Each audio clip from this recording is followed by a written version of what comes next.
Good evening, everyone, and welcome to the work session, Rutherford County Board of Education on the 20th of June. Our first order of business is the Pledge of Allegiance, led tonight by Ms. Joyce Michaels.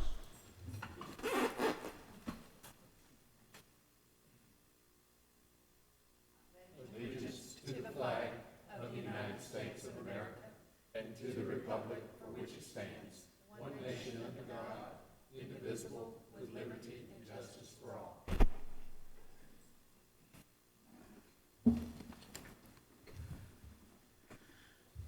Thank you, Ms. Michaels. Anything on the number 4 agenda? Anybody want anything moved? Consent agenda, anything there?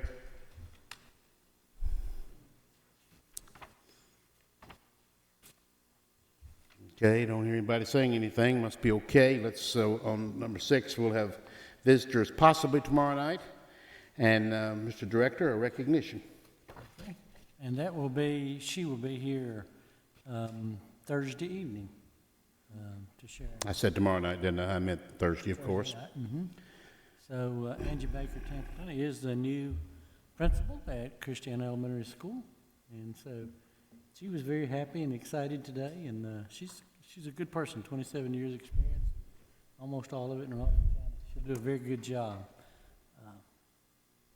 Okay, look forward to that. Number 8. Number 8.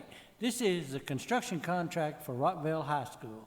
The bids for the construction contract for Rockville High School were opened on June 1st, 2017.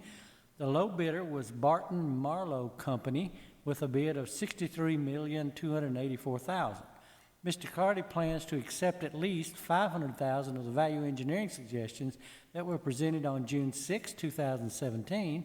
Therefore, staff recommended that the construction contract for Rockville High School be awarded to Barton Marlowe Company. The low bidder in an amount of $62,784,000, contingent upon funding approved by the Rutherford County Commission, which will meet next on June 27, 2017. Recommend approval of the motion to award the construction contract for Rockville High School to Barton Marlowe Company. The low bidder in an amount of $62,784,000, contingent upon funding approval by the Rutherford County Commission. And the Budget, Finance, and Investment Committee did vote 7-0 last night to take this recommendation forward to the whole commission, which will be, I did look this company up. I didn't know. They apparently built First Tennessee Stadium for the Sounds. That's at least on their advertisement. So they have offices in this area at the B&A Tower. You know, you've seen that in Nashville, in that building. So they are several buildings. I know they built several buildings for some of the military academies and other things. So they're pretty widespread, actually, across the company. You may want to look them up yourself, and you can kind of see what some of the work they've done. Remind you before we go further, and you may have some questions here on this, that vote by the county commission, that's even that had to be clarified for me. That is very early in the week, but the 30th falling where it does, and the first, it has to be approved by the first, so they usually give themselves a little room if they can't come to an agreement. So that the 27th, a Tuesday, that's unusual, that's what I'm saying. And also remember, that's a morning meeting, the only one they have all year, at 9 o'clock in the morning. So at any rate, that's next Tuesday, so it's right here on us. Any questions on number 8 on the Rockville or related issues there? Mr. Sandig, I haven't watched you on TV last night, but I understand you were very glib. Is that correct? You were very good. Okay. Number 9, Mr. Director. Number 9 is transportation. Pursuant to Policy 1-41, Bus Contract Award Procedures, the potential contractor lists for the 2017-2018 school year are presented. These two lists, first priority list is regular bus drivers. Second priority list is those contractors who currently own one or more contracts, are for approval in order to facilitate the awarding of new bus contracts on a timely basis for the beginning of the new school year and thereafter, as contracts are turned into the Transportation Department throughout the year. recommend approval of the motion to approve the potential first and second priority list for the 2017-18 school year as presented. And I know Mr. Snell told me this week, we were pleased to see that more contractors did come forward and put their name on the list. So the number did go up a little bit from what we were looking at, last fall and all. So Mr. Snell's here if you have a question or would. Any question from board member or comment?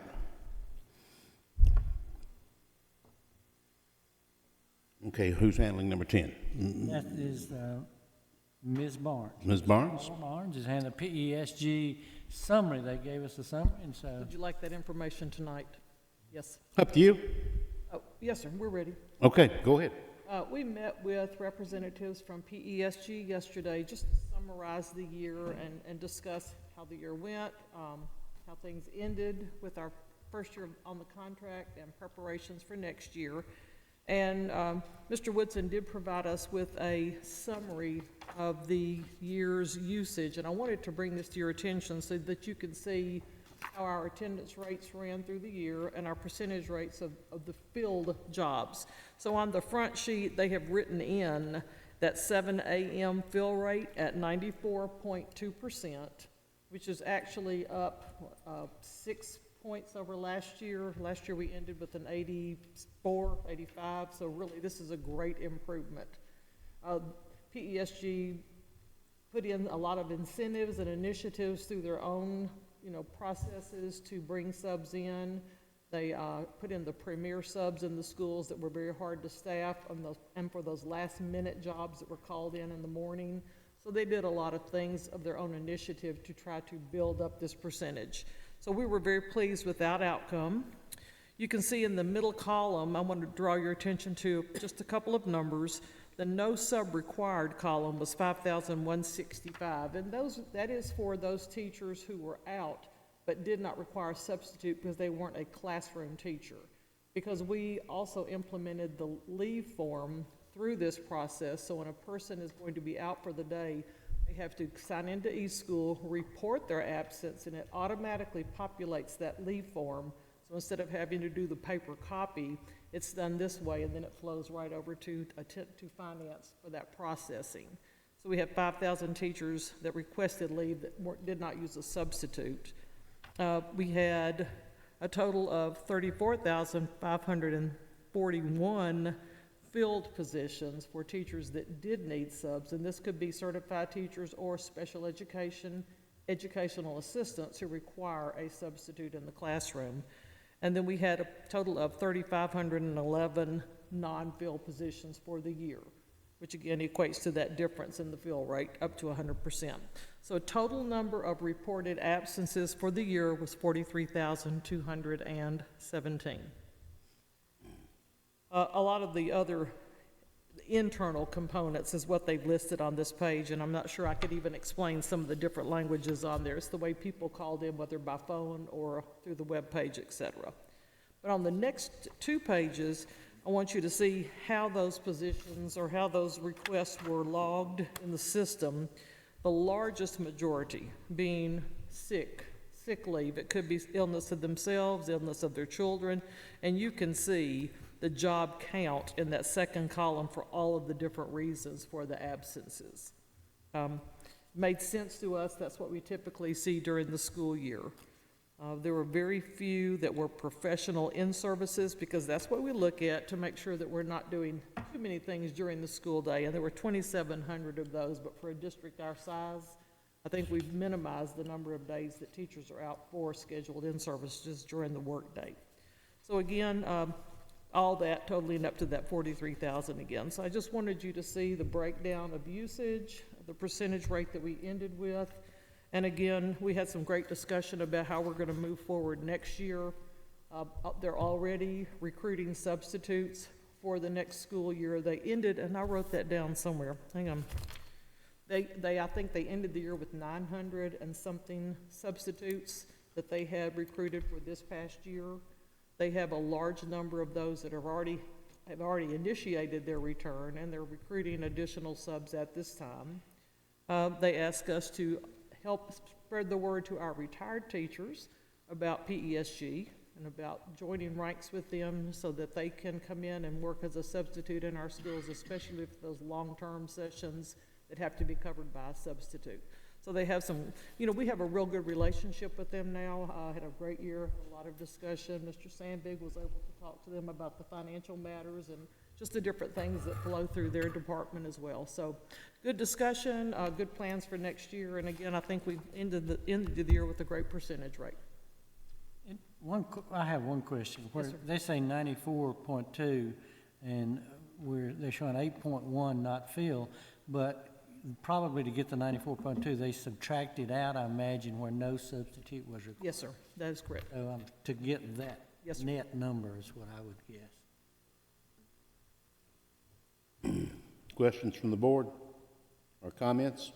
Mr. Chairman, I'd like to ask Ms. Burns a question. Yes, Ms. Moore. The 900 that they wound up with at the end of the year, how did that compare with the end of the year with the previous service? Almost doubled the number of substitutes. Thinking, I the couldn't remember previous year. exactly what the Correct. number was, but I was thinking it was significantly higher. And one thing I just wanted to mention too, and I'm sure all the other board members did as well, but I got an email a while back from, and I'm sorry I don't remember the lady's name that runs the program, about them doing a picnic for the substitute teachers, and I have to tell you, I was really, really impressed by that.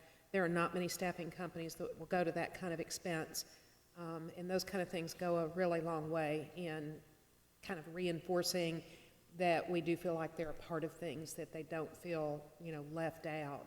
And I wanted to attend, unfortunately I couldn't, but I was really impressed that they did that. That was a great day. I did attend, actually. Good. And they had about 300 substitutes That's and their wonderful. families and their children in attendance. They served them a full lunch. They had wonderful door prizes. They gave out certificates to all of the subs that were present, and they also did certificates for most loved subs in each school. They sent out an email to the principal to say, who's been your best sub this year, and tell us why. And so they took the time to award that certificate and read the reason that the principal and the school notated that they had been an exceptional substitute. So it was really great. They gave out certificates for for the substitute who had subbed the most days during the year, who was the most consistent. They had a lot of different categories. So it was a very nice event. Mr. Bledsoe was there and spoke to the group, and he really pushed the whole team building concept.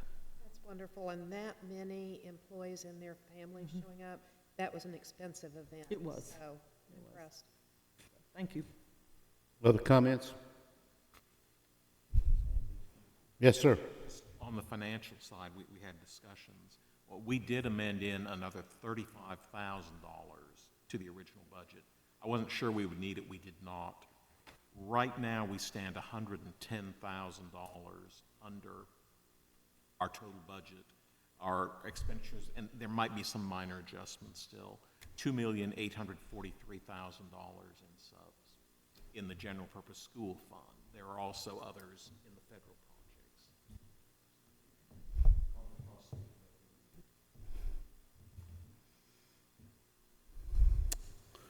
Ms. Barnes, you want to go ahead with the insurance update? Anything new? I believe Mr. Sandvig. Okay. Yeah. You all have the graph.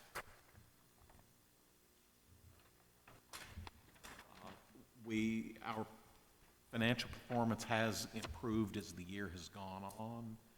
We still, the numbers above the bottom graph, where we have a surplus, and I'm looking September through May, of 7.39 million.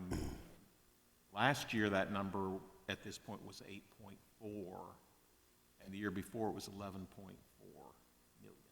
But the picture has improved this spring. So hopefully we will wind up in better shape than we did last year. Any comments or questions for Mr. Sandvig?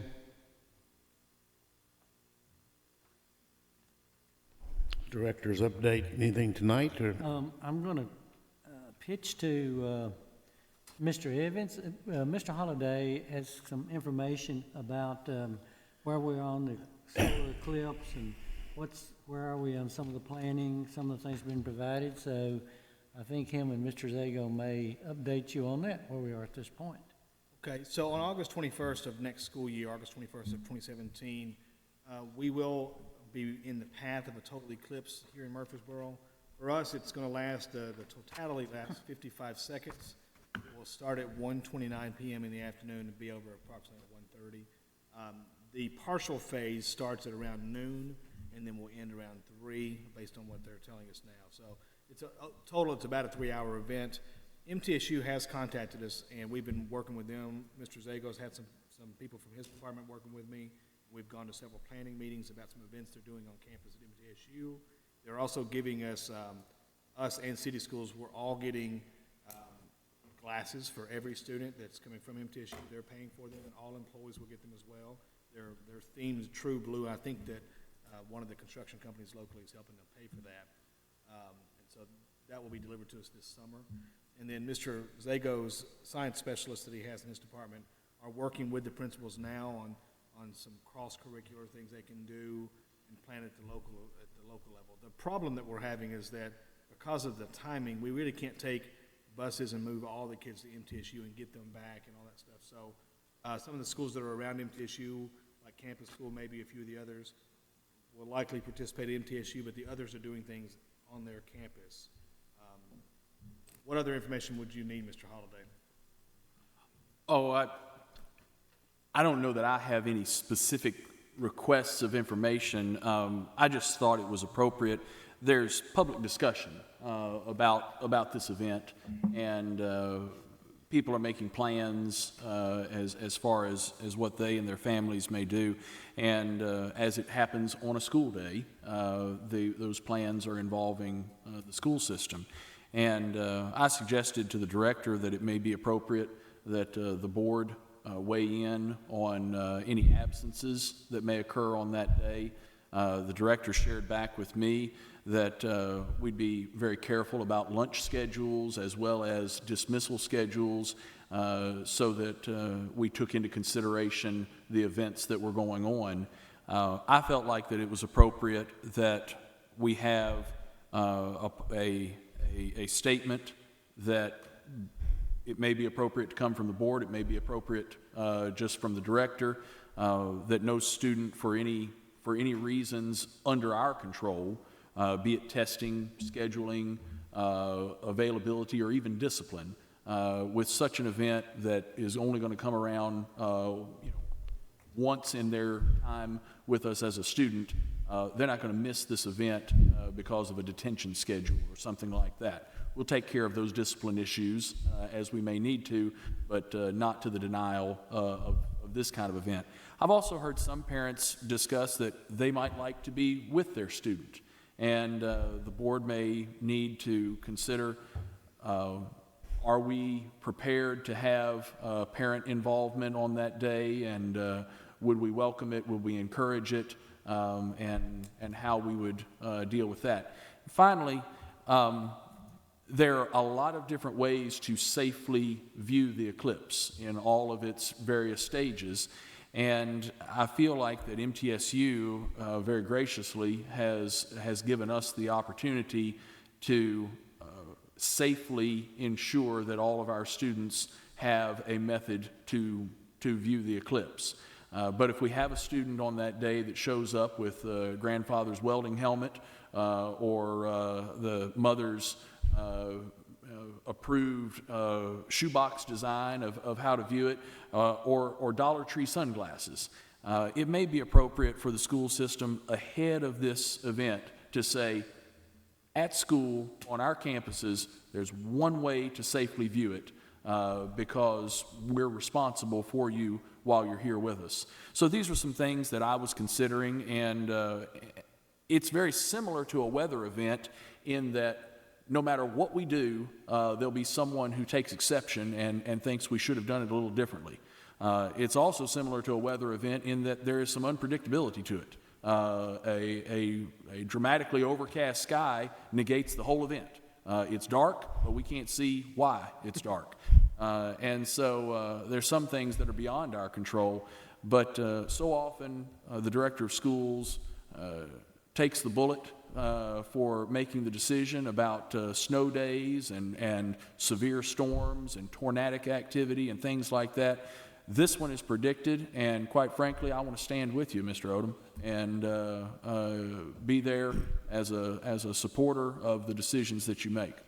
We're, actually, the science people are working on a curriculum. We started working on it about a year ago in the instruction department. We actually met with civil engineers and other individuals of authority at Nashville across the state of Tennessee, because Tennessee is such a prime area for viewing it, because it bisects our state. And we started working with MTSU and actually the Park Service and some others as well to do that.